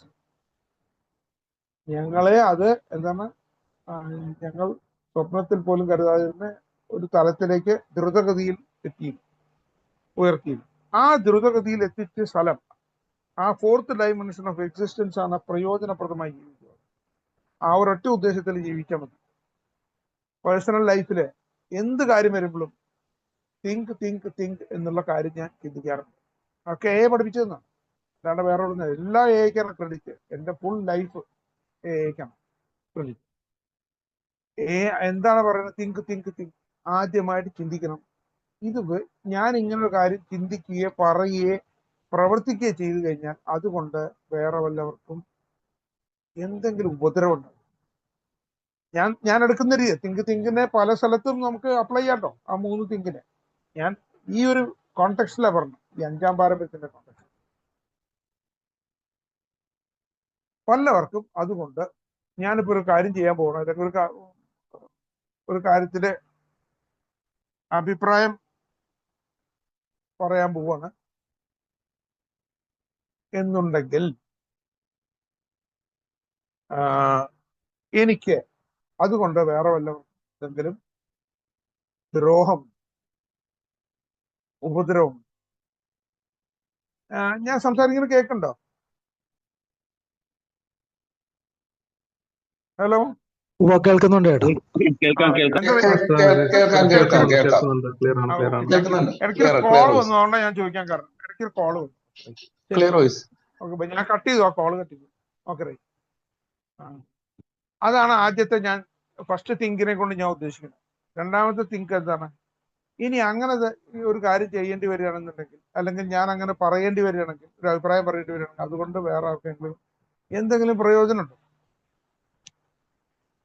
അപ്പൊ രണ്ടായി. ഒന്ന് ആർക്കെങ്കിലും ഉപദ്രവമുണ്ടോ, ഒന്ന് വേറെ ആർക്കെങ്കിലും പ്രയോജനമുണ്ടോ. മൂന്നാമത്തെ കാര്യം, ഇത് ഇപ്പോൾ ചെയ്യേണ്ടതാണോ അല്ലെങ്കിൽ ഇപ്പോൾ പറയേണ്ടതാണോ, അതോ പിന്നെ മതിയോ എന്നുള്ളത്. ഈ മൂന്ന് തിങ്ക് വെക്കുമ്പോൾ വലിയ അഡ്വാൻറ്റേജ് ആണ് ലൈഫിൽ കിട്ടുന്നത്. അതൊന്ന് പരീക്ഷിച്ചു. പല പല പ്രശ്നങ്ങളില്ലാതെ പലതും പ്രശ്നങ്ങളില്ലാതെ പോകും. വെറും സാഹചര്യങ്ങൾ പ്രശ്നങ്ങളാക്കി മാറ്റുന്നത് പകുതി ഞാൻ തന്നെയാണെന്ന് ഞാൻ വിശ്വസിക്കുന്നത്. പകുതിയല്ല, ഒരു 90%. അപ്പൊ അത് സാഹചര്യങ്ങളായി തന്നെ നിലനിൽക്കുമ്പോൾ അത് പ്രശ്നമായി മാറാതിരിക്കും. ഇത് അനുഭവം എന്നാ പറഞ്ഞു. അപ്പോ അവിടെ എന്താണെന്നുണ്ടെങ്കിൽ ഞാൻ അവിടെ ഒറ്റ കാര്യം, സിംഗിൾനെസ് ഓഫ് പർപ്പസ്, അതാണ് എൻ്റെ പ്രൈമറി പർപ്പസ്. അതെന്താണെന്നുണ്ടെങ്കിൽ എനിക്കും ഈ ലോകത്തിനും പ്രയോജനപ്രദമായി ജീവിക്കും. അത് എൻ്റെ സ്വജീവിതത്തിൽ വരുമ്പോൾ, പേഴ്സണൽ ലൈഫിൽ. ഏലാണെന്നുണ്ടെങ്കിൽ ഞാൻ സുബോധം നിലനിർത്തുകയും ചെയ്യണം, ഈ സന്ദേശം മറ്റുള്ളവർക്ക് എത്തിക്കാനുള്ള കാര്യങ്ങളും ചെയ്യണം. അതിന് ആദ്യമായിട്ട് എന്താ ഞാൻ ചെയ്യേണ്ടത്? ഞാൻ സുബോധം നിലനിർത്തണമെങ്കിൽ ഞാൻ ഈ തത്വങ്ങൾ പാലിക്കണം, അതിനുള്ള ശ്രമങ്ങൾ ഞാൻ നടത്തണം. ഈ ഞാൻ മീറ്റിങ്ങുകളിൽ പങ്കെടുക്കണം, ഒരു സ്പോൺസറുടെ കൂടെ നിന്നിട്ട് ഈ പടികളും ഇതെല്ലാം പ്രാക്ടീസ് ചെയ്യണം. ഈ തത്വങ്ങൾ അത് ജീവിതത്തിൽ പകർത്തണം എന്നുള്ള ശ്രമങ്ങൾ ഉണ്ടാവണം. അപ്പൊ അതിൻ്റെ തന്നെ ഭാഗം 12ാം പടി, ഈ സന്ദേശം മറ്റുള്ളവരിൽ എത്തിക്കുക. അപ്പൊ ഈ സന്ദേശം മറ്റുള്ളവരിൽ എത്തിക്കുമ്പോൾ കുറച്ചുകൂടി കൃത്യതയായിട്ട് എത്തിക്കണം. അത് പല രീതിയിലുണ്ടാവും. അതിന് ചിലപ്പോൾ PI വർക്കാവും, വേറെ പല വർക്കും ആവും. അതിലേക്കൊക്കെ ഞാൻ എൻ്റെ കുറച്ച് സമയം എന്താ പറയാ ഡിവോട്ട് ചെയ്യണം. അങ്ങനത്തെ കാര്യങ്ങൾക്ക് വേണ്ടിയിട്ട് കുറച്ച് സമയം, കുറച്ച് പണവും, കുറച്ച് ഊർജ്ജവും. ഈ സമയം വെറുതെ കിട്ടിയതല്ലേ, ദാനം കിട്ടിയതല്ലേ. പണമായാലും ദാനം കിട്ടിയതല്ലേ, അല്ലെങ്കിൽ ഇതൊക്കെ എവിടെ പോയി പോകേണ്ട പണമല്ലേ. ഊർജവും ശരീരവും അതല്ലേ. അപ്പൊ അതൊക്കെ കുറച്ച് കൊടുക്കണം, ഇത്രേ ഉള്ളൂ. അപ്പൊ ആ 5ാം പാരമ്പര്യം കൃത്യമായിട്ട് കൊണ്ടുപോകാൻ കഴിഞ്ഞു കഴിഞ്ഞാൽ ഈ പ്രശാന്തത ഒരു പരിധി വരെ ജീവിതത്തിൽ കൊണ്ടുവരണം. അതുപോലെ 6ാമത്തെ പാരമ്പര്യത്തിൽ പ്രധാനമായിട്ട് പറഞ്ഞ എന്താണ്? നമുക്ക് മറ്റുള്ളവരോട് ഒന്നിനും സംയോജിക്കരുത് എന്നുള്ള ഒരു കാര്യമാണ് പറഞ്ഞത്. അത് എന്താണത്? അവിടെ നമുക്ക് വേണമെന്നുണ്ടെങ്കിൽ, ഇപ്പൊ ഗ്രൂപ്പിന്റെ കാര്യത്തിൽ നമുക്ക് എല്ലാവർക്കും അറിയാം. ഞാൻ പേഴ്സണൽ ലൈഫിന്റെ കാര്യമാണ്. ഞാൻ പണ്ട് പല കാര്യങ്ങളും കയറി അഭിപ്രായം പറഞ്ഞു. ഞാനത് പറയാതെ എന്നോട് ഇങ്ങനെ ചോദിച്ചാൽ മാത്രമേ ഞാൻ പറയൂ. അതുകൊണ്ട് കണ്ടമാനം പേർക്ക് കംപ്ലൈന്റ് ഉണ്ട്, ഇയാൾ പണ്ടത്തോട് സംസാരിക്കുന്നുണ്ട്. പക്ഷെ എനിക്ക് ഇതാണ് കംഫർട്ടബിൾ ആയിട്ട് തോന്നുന്നത്. അത് ഞാൻ പറയാം. അത് തന്നെ വന്നൊരു മാറ്റമാണ് ജീവിതത്തിൽ. അല്ലാണ്ട് അങ്ങനെ കടുംപിടുത്തത്തിൽ വന്നു എന്നല്ല. പൊതുവെ ഞാനൊക്കെ എന്താ പറയാ, ഒരു മൂർഖനാണെന്നൊക്കെ ആൾക്കാർ പറയാറുണ്ട്, മൊറടനാണെന്നൊക്കെ. എന്തായിക്കോട്ടെ, ആയിരിക്കാം ചിലപ്പോൾ. ഒന്നും മാറിയിട്ടില്ല. മാറ്റുവാൻ പറ്റാത്തതാണെന്ന് ഞാൻ വിചാരിക്കുന്നില്ല. മാറ്റാൻ പറ്റിയായിരിക്കും, അത് പറ്റുന്ന സമയത്ത് മാറിയിരിക്കും. പക്ഷേ ഇങ്ങോട്ട് ചോദിച്ച കാര്യങ്ങളിൽ ഞാൻ മറുപടി പറയാം. എല്ലാറ്റിനും കയറി ഞാൻ അഭിപ്രായം പറയാം. ഇതെനിക്ക് എൻ്റെ ആദ്യകാല സ്പോൺസർ പറഞ്ഞ കാര്യം. കാരണം ഞാൻ ആദ്യം വന്ന കാലത്തുള്ള ചില വിവാദങ്ങളും ഒക്കെ കേൾക്കുമ്പോൾ ഞാൻ അദ്ദേഹത്തിനോട് ചോദിച്ചിരുന്നു, ഇതിലൊക്കെ ഇടപെട്ടിട്ട് അശോകൻ എന്ത് കിട്ടാനെന്നൊന്നാണ്. രണ്ടാമത് ഈ ഇടപെട്ട കാര്യങ്ങൾ അശോകൻ വിചാരിച്ച അശോകൻ പറഞ്ഞു കഴിഞ്ഞാൽ അശോകന്റെ അഭിപ്രായം കേട്ടാൽ അവര് നന്നാവും. ഞാൻ ഉള്ളിലത്തെ കാര്യങ്ങളല്ലേ പറഞ്ഞു. അങ്ങനെ വന്നപ്പോൾ ഞാൻ അതൊക്കെ വിട്ടു തന്നു. എന്റെ പ്രൈമറി പർപ്പസ് ഈ 5-ാം പാരമ്പര്യം എന്റെ പ്രൈമറി പർപ്പസിൽ പെട്ടതല്ല. അപ്പൊ ഞാൻ അതിനോടൊക്കെ എന്തെങ്കിലും എന്നോട് ചോദിച്ചു കഴിഞ്ഞാൽ എനിക്ക് അറിയണതാണെങ്കിൽ ഞാൻ പറയും, അറിയാത്തതാണെങ്കിൽ ഞാൻ പറ്റില്ല, എനിക്ക് അറിയില്ല എന്നും, ഇല്ലെങ്കിൽ എനിക്ക് അതിനെക്കുറിച്ച് ഇപ്പോൾ അഭിപ്രായം പറയാൻ താല്പര്യം ഇല്ല എന്നും അതും പറയും. അതെന്താണെങ്കിലും അവിടുത്തെ കോമൺ വെൽഫെയർ എന്ന് പറഞ്ഞാൽ അവിടുത്തെ കാര്യം 1-ാം പാരമ്പര്യം മുമ്പ് നമ്മുടെ യൂണിറ്റിയാണ് നമ്മുടെ ഏറ്റവും വലിയ കാര്യം. അതുകൊണ്ട് അപ്പൊ അത് ജീവിതത്തില് നമ്മൾ ഒന്നിനോടും സംയോജിക്കാണ്ട് അവിടെ നമ്മൾ നമ്മുടെ കാര്യം മാത്രം നോക്കി നടക്കല്ല, നമ്മൾ പ്രയോജനപ്രദമായി ജീവിക്കുന്നുണ്ട്. പക്ഷെ ഈ അനാവശ്യ കാര്യങ്ങളിൽ ഇടപെട്ടിട്ടും അതും ഇതും ഒക്കെ പറഞ്ഞുകൊണ്ട് വെറുതെ സമയം കളയുന്ന ആ സമയത്ത് വേറെ എന്തൊക്കെ കാര്യങ്ങൾക്ക് ഉപയോഗിക്കാന്ന് പറഞ്ഞാൽ ഇപ്പൊ സംസാരിക്കും മാത്രമല്ല, ഇത് ചിന്തകളിൽ വരും. കുറെ നേരം വെറുതെ തലയ്ക്ക് വെറുതെ റെസ്റ്റ് കൊടുത്തൂടെ അനാവശ്യമായിട്ടുള്ള കാര്യം. അപ്പൊ ഇത് കഴിവതും കുറയ്ക്കാറുണ്ട്, കുറഞ്ഞു വരുന്നുണ്ട്. ഒരളവ് വരെ ഇല്ലാണ്ടായി തന്നെ പറയാം. എന്നാലും ചിലപ്പോ ഒക്കെ ഉണ്ടാവും. മനുഷ്യനാണ്, ചിലപ്പോ ഒക്കെ ഉണ്ടായി തരും, സമൂഹ ജീവിയാവും. പക്ഷെ അത് ഒരു അനുഗ്രഹമായിട്ട് കണക്കാക്കണം ആരംഭം. 7-ാമത്തെ പാരമ്പര്യം അതിനേക്കാളും ഗംഭീരം. സ്വന്തം കാലം നിൽക്കാൻ കഴിഞ്ഞ് സാമ്പത്തികമായിട്ട് സ്വജീവിതത്തിൽ സ്വന്തം കാലിൽ നിൽക്കുക, അവനോട് കടമ നിർവഹിച്ചിട്ട് മറ്റുള്ളവരോട് എന്താ പറയാ ബാധ്യത ഇല്ലാണ്ട് നിൽക്കാൻ കഴിയുക, അത് തന്ന ഏറ്റവും വലിയൊരു എന്താ പറയാ ഒരു ഗിഫ്റ്റ് ഒന്നല്ല അത് സാധിക്കുന്നത്. അപ്പൊ അവിടെ എന്താണെന്നുണ്ടെങ്കിൽ അനാവശ്യമായി അങ്ങനെ നിൽക്കണമെന്നുണ്ടെങ്കിൽ ഈ 4-ാം പാരമ്പര്യം പറഞ്ഞ ഉത്തരവാദിത്തത്തോട് പെരുമാറുമ്പോൾ അനാവശ്യമായ ചെലവുകളിലേക്ക് പോകില്ല. അല്ലെങ്കിൽ ഒരു ചെലവെടുക്കണം ചെയ്യാൻ പോണ സമയത്ത് ആലോചിക്കും, ഇത് ശരിക്കുള്ള ചെലവാണോ അതോ എന്റെ പൊങ്ങച്ചാണോ? കാരണം ഞാൻ വലിയൊരു പൊങ്ങച്ചക്കാരനും സുഹൃത്തിനായിരുന്നു, അതാണോ എന്നുള്ളത് ഞാൻ ആലോചിക്കാറ്.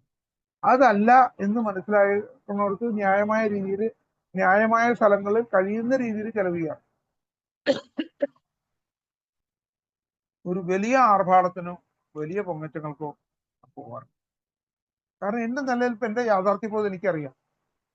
ഞാനിപ്പോ ഒരു 3000 രൂപ ഷർട്ടൊന്നും ഞാൻ വാങ്ങാറില്ല.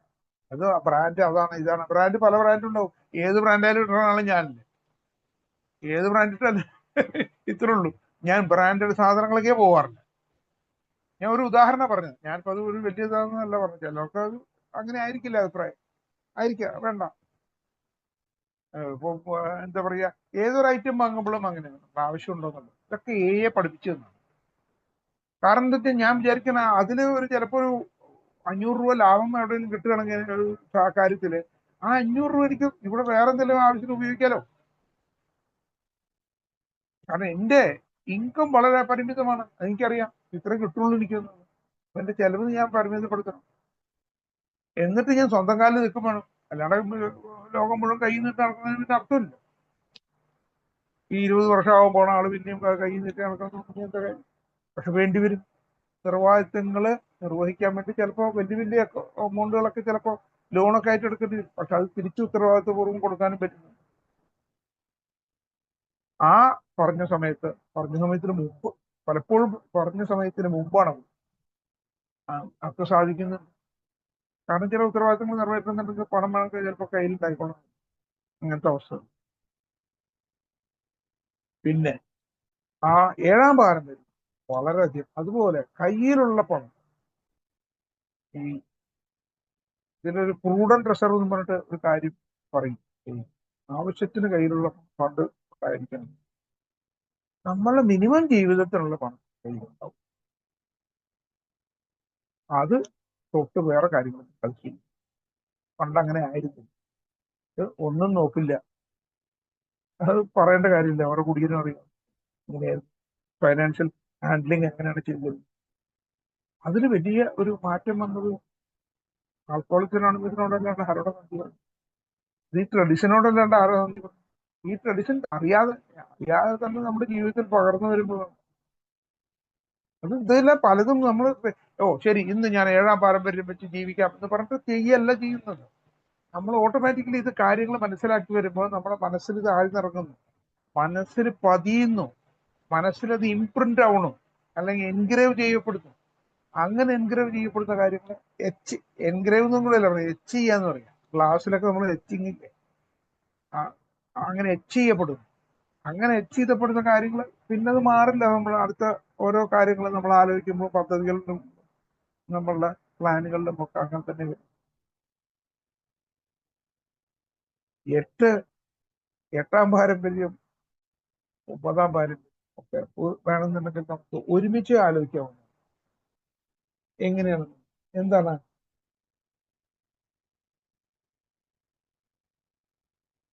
ഒരു ജീവിതത്തിലെ ഒരു മെച്ചപ്പെട്ട ചിട്ടയോട് കൂടിയുള്ള ജീവിതം. ഇത് രണ്ടുമാണ് ആ 8ഉം 9ഉം പാരമ്പര്യങ്ങളെ കൊണ്ട് എനിക്ക് മനസ്സിലാക്കാൻ കഴിയും. നമ്മൾ ജീവിതത്തിൽ ഒരു ചിട്ടയും ഇല്ലാണ്ട് ജീവിക്കുമ്പോഴും ഒരു തത്വദീക്ഷയും ഇല്ലാണ്ടാണ് ജീവിക്കുന്നത്. ഈ ഇത് പറ്റി ഏത് ഇതിപ്പോ 8ാം പാരമ്പര്യം പറഞ്ഞ വളരെ കൃത്യമാണ്. പ്രവർത്തനങ്ങൾക്ക് പ്രതിഫലം സ്വീകരിക്കും, എങ്കിലും സേവാ കേന്ദ്രങ്ങൾ പ്രത്യേക ശമ്പളക്കാർ അല്ലേ. അപ്പൊ എന്റെ പ്രൊഫഷനിൽ എനിക്ക് വേണമെന്നുണ്ടെങ്കിൽ എനിക്ക് പൈസ മേടിക്കും. എന്റെ പേഴ്സണൽ ലൈഫിൽ നേരെ മറിച്ച് ഇപ്പൊ എന്തെങ്കിലും ഒരു കാര്യത്തിന് ചിലപ്പോൾ ഒരാൾ വന്ന് ഒരു ചെറിയ ഒരു അഡ്വൈസോ എന്തെങ്കിലും ചോദിച്ചു കഴിഞ്ഞാൽ അതിനോട് പൈസ മേടിക്കുന്നത് ശരിയല്ല എന്നാണ് ഞാൻ താത്വികമായിട്ട് ഞാൻ വിശ്വസിക്കുന്നത്. ഞാൻ അങ്ങനെ ആ തത്വദീക്ഷയിൽ ജീവിക്കുന്നു അല്ലേ. അതേപോലെ 9ാമത്തേൽ വരുമ്പോഴോ എന്താണ്, അവിടെ നമ്മൾ ഈ ചെയ്യുമ്പോ തന്നെ ഇതൊന്നും എനിക്ക് അറിയുന്ന പോലെ ഞാൻ ചെയ്യുന്നു. ഇത് എന്നേക്കാൾ മെച്ചപ്പെട്ട ആൾ ചിലപ്പോൾ അപ്പുറത്തുണ്ടാവും, അവർക്ക് വേണമെന്നുണ്ടെങ്കിൽ നിങ്ങൾക്ക് അവരോട് പറയാം എന്നുള്ള ആ ഒരു മനോഭാവത്തോടു കൂടി പറയാം. അവിടെയാണ് ഈ എന്താ പറയാ, നമ്മൾ തന്നെ സ്വയം സംഘടിതമായ പ്രസ്ഥാനമാവരുതെന്നുള്ള അതുകൊണ്ട് പറഞ്ഞത്. ഞാൻ തന്നെ സ്വയം സംഘടിതരാവരുത്. അതായത് എന്തെങ്കിലും ഒരു കാര്യത്തിന് എന്റെ പ്രൊഫഷണൽ ഫീൽഡിലാണെങ്കിൽ തന്നെ എൻ്റെ അടുത്ത് വന്നിട്ട് ഒരാൾ ചോദിക്കുമ്പോൾ ഞാൻ മാത്രമേ ഉള്ളൂ, ഞാനാണ് ഇതിന്റെ അവസാന വാക്ക് എന്നുള്ള രീതിക്ക് ഞാൻ പെരുമാറുന്നത്. അത് ഒക്കെ 8ഉം 9ഉം പാരമ്പര്യങ്ങളിൽ കൂടെ ആ തത്വദീക്ഷയിൽ.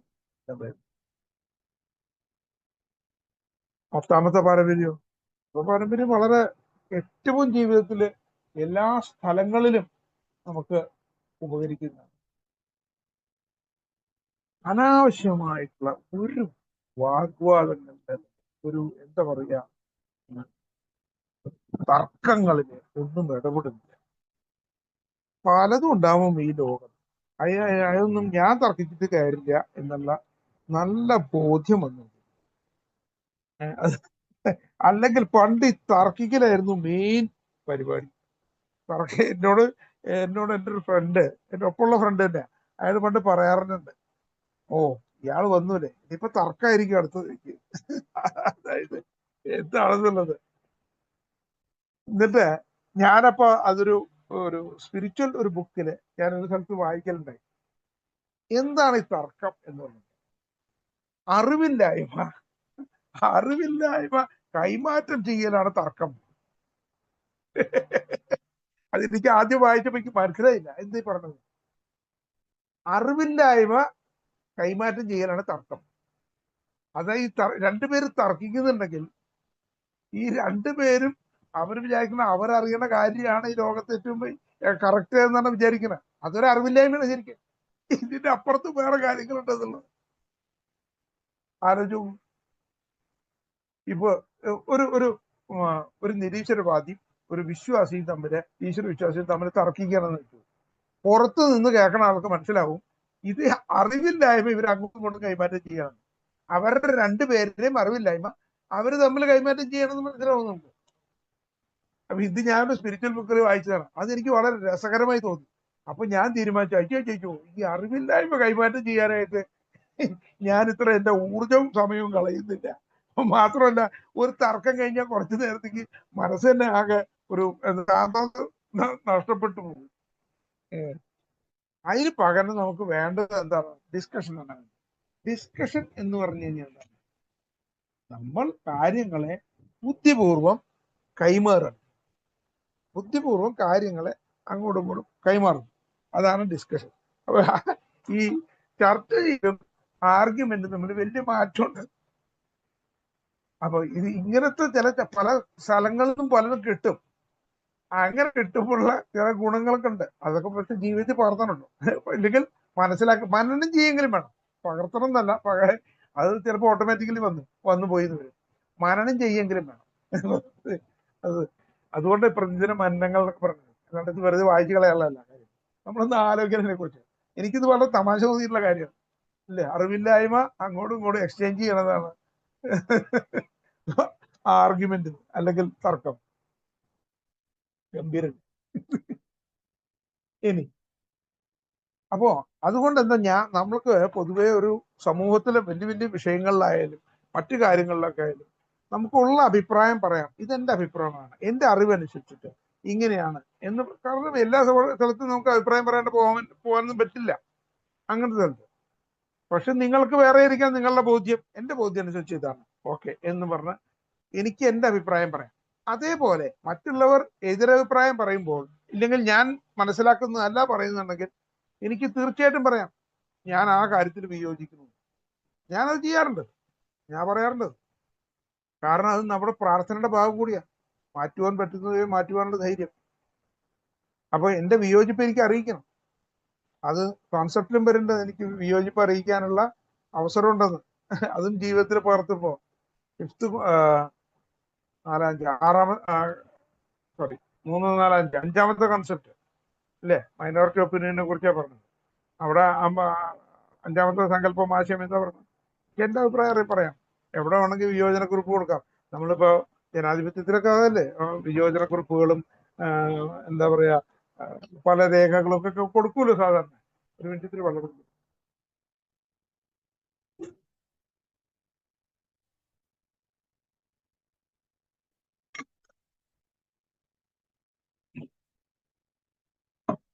അപ്പൊ അതും വളരെ ഇഫക്റ്റീവാണ്, ജീവിതത്തിൽ വളരെ ഇഫക്റ്റീവാണ്. 10ാം പാരമ്പര്യം കൊണ്ട് നടക്കുകയാണെന്നുണ്ടെങ്കിൽ എനിക്ക് തോന്നുന്നു വലിയ രീതിയിലുള്ള സമാധാനം കിട്ടും. 10ാം പടി പോലെ തന്നെ 10ാം പടി എന്താ ചെയ്യുന്നത്? 4 മുതൽ 9 വരെയുള്ള പടികൾ തുടർച്ചയായി പ്രാക്ടീസ് ചെയ്തു. അത് തന്നെയാണ്. അപ്പൊ ഈ 10ാം പാരമ്പര്യം എന്ന് പറഞ്ഞാൽ ഇത്തരം ഈ പാരമ്പര്യങ്ങളൊക്കെ അനുസൃതമായിട്ട് നമ്മൾ പ്രവർത്തിക്കുന്നു. അതാണ് നമ്മൾ ഈ പറഞ്ഞ പാരമ്പര്യങ്ങൾക്കൊക്കെ അനുസൃതമായിട്ട് നമ്മൾ ദൈനംദിനമായിട്ട് പ്രവർത്തിക്കാനാണ് 10ാം പാരമ്പര്യം. ശരിക്കും ഒന്ന് ഇൻഡെപ്ത് ആലോചിച്ച് നോക്കും, മനനം ചെയ്ത് നോക്കും. ഇത് കഴിഞ്ഞിട്ട് 10ാം പാരമ്പര്യം എടുത്ത് വായിക്കാം, 10ാം പാരമ്പര്യത്തിന്റെ ദീർഘരൂപം വായിക്കാം, അതിനെ പേഴ്സണൽ ലൈഫിലേക്ക് റിഫ്ലക്ട് ചെയ്യാം. എങ്ങനെയാണ് എന്തോ ചെയ്തു നോക്കൂ. വളരെ സിമ്പിളാണ്. നിങ്ങൾ ഇതൊക്കെ റിഫ്ലക്ട് ചെയ്യാൻ തുടങ്ങുകയാണെങ്കിൽ എന്നേക്കാൾ മനോഹരമായിട്ട് നിങ്ങൾക്ക് അടുത്ത ഷെയറിംഗ് കൊടുക്കാൻ പറ്റും.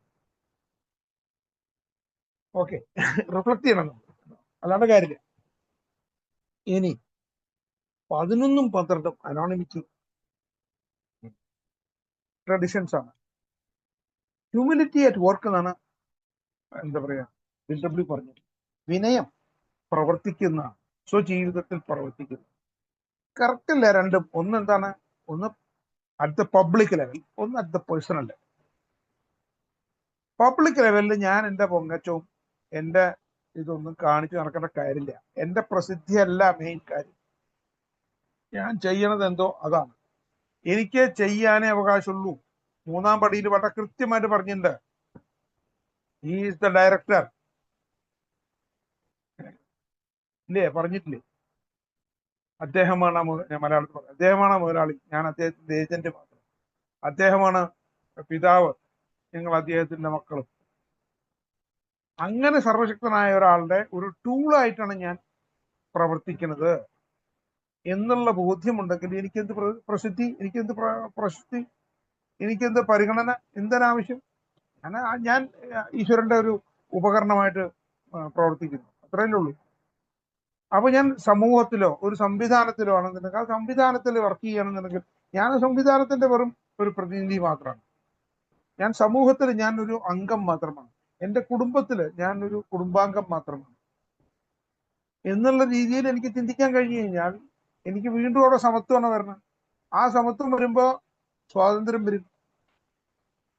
എനിക്ക് മറ്റുള്ളവരെയും ഒരേപോലെ കാണാൻ സാധിക്കും, അല്ലേ? അവിടെ എനിക്കപ്പോ പബ്ലിക് ലെവലിൽ യാതൊന്നും ആവശ്യമില്ല, ഞാൻ കേവലല്ല എന്നുള്ള ആ ഒരു ഭാവം. അതേപോലെ അടുത്തത് 12ാം പാരമ്പര്യത്തിൽ പറയുന്ന കാര്യം എന്താണ്? ഞാനതിന്റെ ആത്മീയ അടിത്തറ. ആ ആത്മീയ അടിത്തറ എന്താണ്? വ്യക്തിക്ക് എല്ലാ പ്രാധാന്യം തത്വങ്ങൾക്കാണ്. തത്വം എന്ന് പറഞ്ഞാൽ സത്യമാണ്, തത്വങ്ങൾക്ക് മാറ്റില്ല. അത് ഈശ്വരനാണ്, ഈശ്വരന് മാറ്റില്ല. ഈ വ്യക്തിയായി ഞാൻ, എനിക്ക് എപ്പോഴും ഭ്രാന്ത് പിടിക്കാം നാളെ, അല്ലേ? അപ്പൊ അതുകൊണ്ട് എനിക്കെല്ലാ പ്രാധാന്യം. അപ്പൊ ഞാൻ എന്റെ പ്രാധാന്യത്തെ കൃത്യമായ രീതിയിൽ മാത്രം മനസ്സിലാക്കി, പ്രാധാന്യം ഇല്ലാത്ത ആളാതല്ല. എനിക്ക് കഴിയുന്ന കാര്യങ്ങൾ ഞാൻ ചെയ്യണം. അതാണ് എളിമ. എളിമ എന്ന് പറഞ്ഞാൽ ഞാൻ എന്റെ കുറവുകളെയും അപര്യാപ്തതകളെയും ഞാൻ മനസ്സിലാക്കുകയും എന്റെ കഴിവുകളെ ഞാൻ എന്താ പറയുക ഉൾക്കൊള്ളുകയും ചെയ്തിട്ട്, ഉൾക്കൊള്ളല്ല, അതും കൂടി മനസ്സിലാക്കിയിട്ട് മറ്റുള്ളവരെയും ഈ ലോകത്തിനെയും ഒക്കെ അംഗീകരിച്ചു കൊണ്ടുള്ള പ്രവർത്തനമാണ് എളിമ. അപ്പൊ ആ എളിമ യാഥാർത്ഥ്യബോധം, ആ യാഥാർത്ഥ്യബോധത്തിലൂടെ കൂടെ ഞാൻ പോകുന്നു. അങ്ങനെ ഞാൻ പോകുമ്പോൾ എന്തുണ്ടാവും? നാച്ചുറലി എനിക്ക് മനസ്സിലാവും ഈ തത്വങ്ങൾ ഉള്ളത് കാരണമാണ് എനിക്ക് ഇതുപോലെ പ്രവർത്തിക്കാൻ പറ്റുന്നത്. അപ്പൊ തത്വങ്ങൾക്കാണ് മുൻസ്ഥാനം. തത്വങ്ങൾ നശിക്കുന്നില്ല. അശോകൻ ജയിക്കുന്നതിന് മുമ്പും ഏറെ തത്വങ്ങളുണ്ടായിരുന്നു. അശോകൻ നാളെ മരിക്കും, ചിലപ്പോഴല്ല, എന്തായാലും മരിക്കും, നാളെ ആയിക്കൊള്ളുന്നില്ല. നാളെ എന്ന് പറഞ്ഞാൽ അടുത്ത ഭാവി. അത് കഴിഞ്ഞാലും തത്വങ്ങളൊന്നും ഉണ്ടാവില്ല. തത്വങ്ങൾക്ക് ഇല്ല. അപ്പൊ വ്യക്തിക്ക് എന്താ? വ്യക്തിക്ക് ആകെ പ്രാധാന്യമുള്ളത് എന്താണെന്നുണ്ടെങ്കിൽ ഈ തത്വങ്ങൾ പാലിക്കാൻ ശ്രമിക്കുന്ന ഒരാളാണ്. അതുകൊണ്ട് അയാളിൽ കൂടെ ഈ തത്വങ്ങൾ ആകർഷണം ചെയ്ത കൂടെ മറ്റുള്ളവർക്ക് ഇത് പ്രചോദനമാകട്ടെ എന്നുള്ളത് മാത്രം. കഴിയുന്ന അത്രയും ഒരു മാതൃകാ മനുഷ്യനായിട്ട് ജീവിക്കാൻ, മറ്റുള്ളവർക്ക് ഇത് അടിച്ചേൽപ്പിക്കാതെ തന്നെ ആകർഷണീയതകൾ കൊണ്ടുവന്ന് ഇത് പ്രവർത്തിക്കാനുള്ള ആഗ്രഹം. അപ്പോൾ നമുക്ക് എന്തുണ്ടാവും? ജീവിതത്തിൽ കൃതാർത്ഥത. ഞാനൊരു കാര്യം ഒരാൾക്ക് ചെയ്യുകയാണെങ്കിൽ എന്റെ വലത്തെ കൈ കൊണ്ട് ചെയ്ത് അടുത്ത കൈ അറിയരുതെന്ന് പറയും പണ്ട് കാലത്ത് കാരണന്മാർ. വളരെ കൃത്യമാണ്. അത് തന്നെ അതിൽ പറഞ്ഞത്. വരുന്ന പാരമ്പര്യത്തിൽ അത് തന്നെ പറഞ്ഞിട്ടുണ്ട്. ഞാൻ പ്രശസ്തി ഒന്നും അറിയണ്ട, അനോണിമിറ്റിയിൽ ഞാൻ നിന്നാ മതി എന്റെ കാര്യങ്ങൾ. അതുപോലെ ഞാൻ അഹങ്കരിക്കേണ്ട, ഞാനാണ് ഇതൊക്കെ ചെയ്യുന്നത്. മൂന്നാം പടി പറഞ്ഞ് അത് തന്നെ ഓർമ്മിച്ചാൽ മതി. അദ്ദേഹമാണ് മുതലാളി, ഞാനല്ല. എല്ലാ കാര്യത്തിലും തത്വങ്ങളെ മുൻനിർത്തിയിട്ട് ഞാൻ ജീവിക്കുകയാണ്. ഏറ്റവും സമാധാനത്തോടു കൂടി ഒരു എന്താ പറയാ, ഓരോരോ ദിവസം സംതൃപ്തിയോടുകൂടി, അധികം ഒന്നും പശ്ചാത്തപിക്കാതെയും. കാരണം തെറ്റുകൾ വളരെ കുറവേ ചെയ്യുള്ളൂ. അങ്ങനെ ചെയ്യും. സ്വാർത്ഥത വരുമ്പോഴാണ് തെറ്റുകളുടെ എണ്ണം കൂടുന്നത്. അത് വാക്കുകൂടെയാലും പ്രവൃത്തിക്കൂടെയാലും, ഈവൻ ചിന്തകളിലെ കൂടെ. അപ്പൊ അതുകൊണ്ട് അതൊക്കെ നിർത്തിയിട്ട് ഒരുവിധം ഒരു എന്താ പറയാ സമരസപ്പെട്ട് ലോകത്തിനോടും മനുഷ്യരോടും തന്നോട് തന്നെയും മറ്റ് അംഗങ്ങളും കുടുംബത്തോടും ഒക്കെ സമരസപ്പെട്ട് ജീവിക്കാൻ സാധിക്കും. സംതൃപ്തി എന്നുള്ള വാക്ക് കൂടുതലായിട്ട് അർത്ഥം മനസ്സിലായി തുടങ്ങും. അതോടുകൂടി പ്രശാന്തതയുടെ അർത്ഥം മനസ്സിലായി തുടങ്ങും. ബാക്കിയുള്ള ഇറിറ്റബിൾ ആൻഡ് റെസ്റ്റ്ലെസ് എന്നുള്ള കണ്ടീഷൻസ് ഇല്ലാതായിക്കൊണ്ടിരിക്കും. കാരണം ഡിസ്കണ്ടന്റ്മെന്റ് ഇല്ല. അപ്പൊ സംതൃപ്തി ഇപ്പുറത്ത് വരുന്നുണ്ട്. നല്ല മനോഹരമായിട്ട് ജീവിക്കാൻ കഴിയും. ഇത് മാത്രമാണ് പറയുന്നത്. എയിൽ കൂടെയുള്ള ജീവിതം അതാണ്. കൂടെ 12 പടികൾ പ്രാക്ടീസ് ചെയ്ത് വരുമ്പോൾ നമുക്ക് അപര്യാപ്തത തോന്നും. നമുക്ക് മറ്റുള്ളവരോടും പുറമേയുള്ളവരോടും നമുക്ക് ബന്ധപ്പെടാനായിട്ടുള്ള ബുദ്ധിമുട്ടുകളും അവരോട് ചേർന്ന് പ്രവർത്തിക്കാനുള്ള പ്രശ്നങ്ങളൊക്കെ വരും. ആ സമയത്ത് നമ്മൾ നമ്മളുടെ ഉള്ളിലെ ഈ പറയുന്ന ഓരോ കാര്യങ്ങളിലും നമ്മൾ ചെയ്തത് എന്താണെന്നുണ്ടെങ്കിൽ നമ്മുടെ ഉള്ളിലത്തെ അഹംഭാവവും ദുരഭിമാനവും ദുർവാശികളും അർക്കടമുഷ്ടികളും ഇതൊക്കെ കുറച്ച് ഇല്ലാതാക്കി മുൻവിധികളും ഒക്കെ ഇല്ലാതാക്കി പെർഫെക്ഷനലിസം, ജഡ്ജ്മെന്റലിസം, ഇങ്ങനത്തെ കാര്യങ്ങളിൽ നിന്നൊക്കെ ഓരോരോ ദിവസമായിട്ട് നമ്മൾ മുക്തമായി ജീവിക്കാൻ ശ്രമിക്കലാണ് നടത്തുന്നത്. അങ്ങനെ നടക്കുമ്പോൾ പൊതുവെ നല്ല ഒരു രസകരമായ ജീവിതം, എന്താണ് ജോയ്ഫുൾ ആൻഡ് ഹാപ്പി ആയിട്ടുള്ള. അതുകൊണ്ട് ആ സോബറൈറ്റി ആഘോഷിക്കാനാണ് എപ്പോഴും അത് സോബറൈറ്റി ആഘോഷിക്കും, ജീവിതത്തിൽ ആഘോഷിക്കാൻ സാധിക്കും. എല്ലാവർക്കും സുബോധത്തിന് നല്ല നാളുകൾ സർവശക്തനായ ദൈവം കരുതി ആരോട് പ്രാർത്ഥിക്കുന്നു. നന്ദി. ഇന്ന് ജ്വാല ഗ്രൂപ്പിൽ ഷെയർ ചെയ്യാൻ സാധിച്ചു സർവശക്തനായ ദൈവത്തിന്